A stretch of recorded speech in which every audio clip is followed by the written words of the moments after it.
अब जो हमारा टॉपिक है जी वो है Bohr's atomic theory. Bohr's atomic theory क्या है ये देखेंगे। रदरफोर्ड एक साइंटिस्ट था। रदरफोर्ड के कुछ डिफेक्ट सामने आए एटॉमिक मॉडल को लेके, तो उसको सही करने के लिए एक और साइंसदान आया जिसका नाम नील बोहर था। नील बोहर ने एक और मॉडल रिप्रेजेंट किया और उस मॉडल को प्रेजेंट उसने कब किया था 1913 में, और वो मॉडल काफ़ी हद तक एटॉमिक थ्योरी के लिहाज से कारआमद साबित हुआ। बोहर इसी को उसने फिर अपने नाम से एक थ्योरी बना दी और बोहर एटॉमिक थ्योरी जिसे हम कहते हैं। नील बोहर ने 1913 में एक मैक्स प्लैंक्स क्वांटम थ्योरी है उसको यूज़ करते हुए इसने एक अपना मॉडल पेश किया और वो मॉडल बोहर्स एटॉमिक थ्योरी के नाम से जाना जाता है। Accordings to Bohr model, electrons revolve around the nucleus which absorb और एमिट एनर्जी कॉन्टीन्यूसली। उसने ये कहा कि जो इलेक्ट्रॉन रिवॉल्व कर रहे हैं अराउंड द न्यूक्लियस वो ना तो कंटिन्यूसली एनर्जी एमिट करते हैं और ना ही ये कंटिन्यूसली एनर्जी एब्जॉर्ब करते हैं। ये एनर्जी जो है रिवॉल्विंग इलेक्ट्रॉन इज़ क्वांटाइज्ड, यानी ये जो एनर्जी है उस रिवॉल्व के दौरान जो एनर्जी पैदा हो रही है वो एनर्जी क्या होती है इलेक्ट्रॉन्स की, वो क्वांटाइज्ड होती है।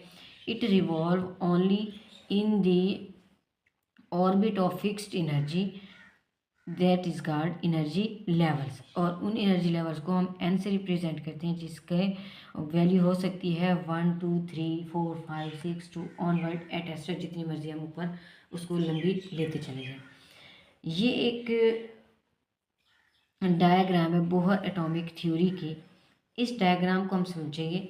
ये है जी हमारे पास इलेक्ट्रॉन, ये उसके अंदर इलेक्ट्रॉन रिवॉल्व कर रहे हैं, इलेक्ट्रॉन्स घूम रहे हैं। ये उसका फर्स्ट शेल है K, second shell L, third shell M, fourth shell N. यहाँ पे जो है ये नंबर ऑफ एनर्जी लेवल्स हैं, N is equal to 1, N is equal to 2 3 4 5 6 etcetera. अच्छा जी, ये है जी एब्जॉर्प्शन ऑफ एनर्जी। यहाँ से जो एनर्जी एब्जॉर्ब हो रही है, यहाँ से एनर्जी रिलीज हो रही है फर्स्ट शेल से, और ये जो है डेल ई एनर्जी चेंज है जिसको मैक्स प्लैंक्स कांस्टेंट का नाम दिया जाता है h nu. Del E is equal to h nu. अब बोहर ने जो पास्टुलेट दिए थे अपने वो देख लेते हैं। बोहर के पास्टुलेट जो हैं उसमें पहला पास्टुलेट ये है कि hydrogen atom consist tiny molecules and electrons. Hydrogen atom consist करता है छोटे छोटे न्यूक्लियस पे और इलेक्ट्रॉन्स पे।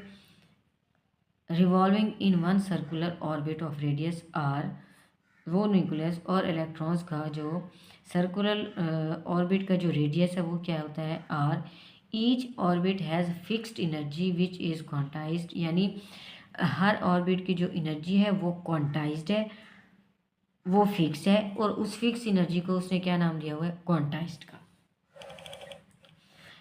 एनर्जी इज एमिटेड और एब्जॉर्ब्ड व्हेन, कहता है एनर्जी एमिट भी हो सकती है एब्जॉर्ब भी हो सकती है जब इलेक्ट्रॉन जंप करता है एक ऑर्बिट से दूसरे ऑर्बिट की तरफ। Let suppose this is an first orbit and this is second orbit. वो ये कहता है कि अगर एक इलेक्ट्रॉन यहाँ से जंप करके यहाँ जंप कर रहा है, it mean at that time energy absorb भी हो रही है, एनर्जी रिलीज भी हो रही है। अब जब एनर्जी रिलीज हो रही है तब क्या हो रहा है, जब एनर्जी इमिट हो रही है जब क्या हो रहा है ये देखेंगे। When electron jump from lower orbit to higher orbit, जब इलेक्ट्रॉन जंप करता है लोअर ऑर्बिट से हायर ऑर्बिट की तरफ तो एनर्जी क्या होगी एब्जॉर्ब होगी। ये मोस्टली एग्जाम्स में शॉर्ट क्वेश्चन पूछ लेता है वो कि व्हेन एनर्जी एब्जॉर्ब और एमिट, यानी एनर्जी कब एब्जॉर्ब होती है और कब एमिट होती है। तो ये हमने देखना है when electron jump from lower orbit to higher orbit, जब इलेक्ट्रॉन जंप करता है लोअर ऑर्बिट से हायर ऑर्बिट की तरफ तब एनर्जी क्या होगी एब्जॉर्ब होगी। तब एनर्जी क्या होगी, एब्जॉर्ब होगी, mind it always. When electron jump higher to lower orbit, जब इलेक्ट्रॉन जंप करता है हायर ऑर्बिट से लोअर ऑर्बिट की तरफ, तब एनर्जी क्या होगी, रेडिएट हो जाएगी, यानी एमिट हो जाएगी, रिलीज हो जाएगी, खारिज हो जाएगी। अब जो चेंज एनर्जी होगी उसे हम किससे रिप्रेजेंट करते हैं, डेली से।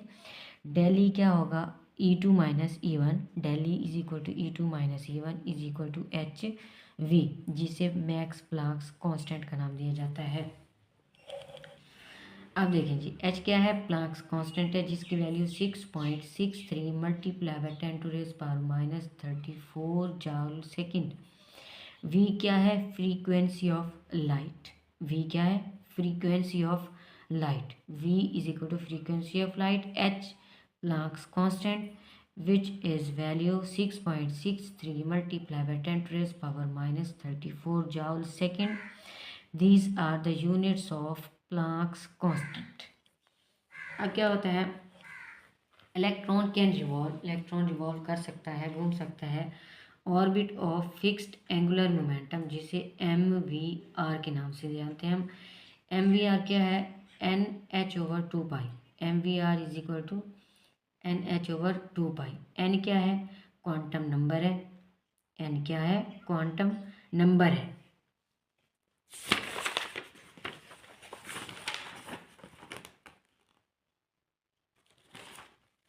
और H क्या है, प्लैंक्स कांस्टेंट है। 2 ऐसा आपको होता है, पाई की वैल्यू 3.14 होती है। ये MVR फाइंड आउट करने का, निकालने का तरीका है, फार्मूला है NH/2π। It's all about Bohr's atomic theory and postulates. ये जी हमारे पास periodic table, periodic table topic है हमारे पास chemistry 9th chapter number 3। Periodic table क्या है जी, पीरियोडिक टेबल बेसिकली अगर मैं आपको छोटी सी एक एग्जांपल दूँ, फिर हम इस थ्योरी की तरफ आएंगे। पहले मैं आपको थोड़ा सा एक कॉन्सेप्ट समझा देती हूँ कि पीरियोडिक टेबल बेसिकली होता क्या है।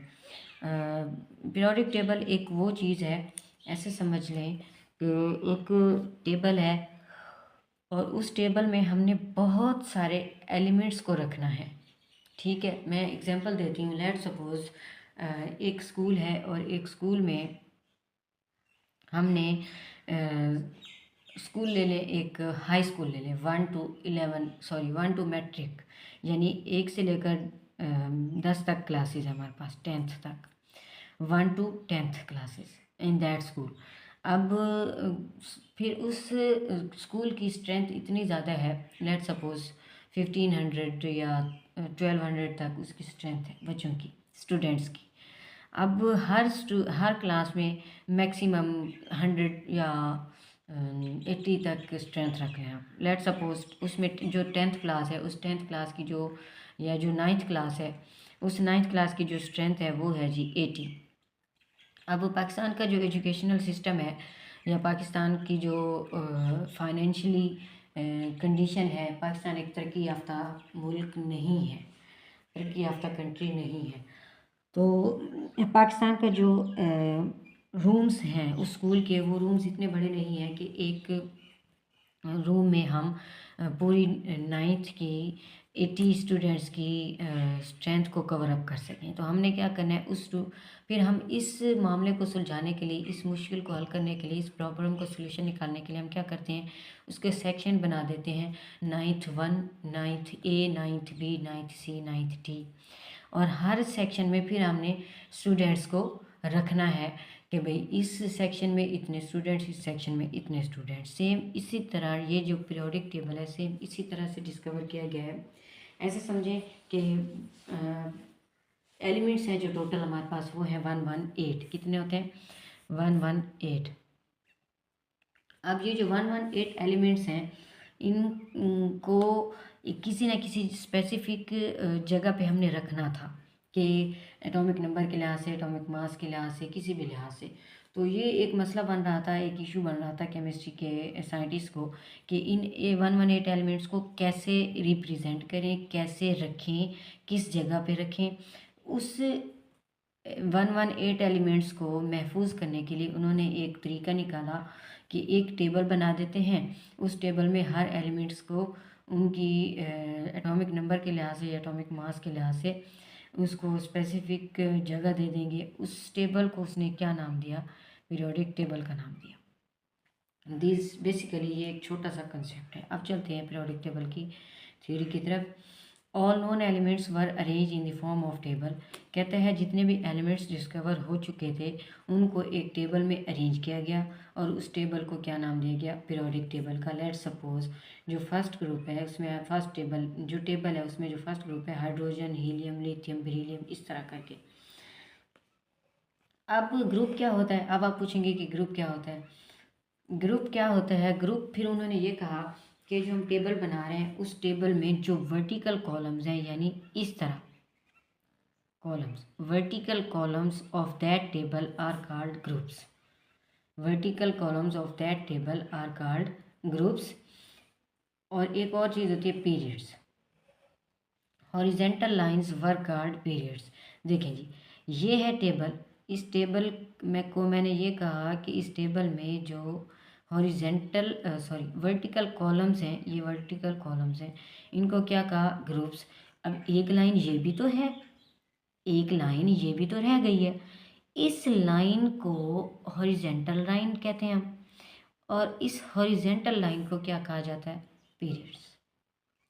रिपीट कर रही हूँ, vertical columns of that table are called groups. Horizontal rows are called periods. Horizontal rows are called periods. अब कुछ साइंसदान थे जिसमें उन्होंने अपनी एफर्ट की और एक टेबल बनाया। उसमें टेबल बनाने से पहले एलिमेंट्स को अरेंज भी किया। उस अरेंजमेंट में उन्होंने कहा कि हम इसको अरेंज कर सकते हैं पीरियोडिक टेबल को। तो उनके जो मशहूर साइंटिस्ट हैं उनका नाम कुछ और उनके काम भी दिए हुए हैं, वो डिस्कस करेंगे। डू ब्राइनर, न्यूलैंड, मैंडली, ये तीन ऐसे साइंसदान थे, तीन ऐसे साइंटिस्ट थे जिन्होंने पीरियोडिक टेबल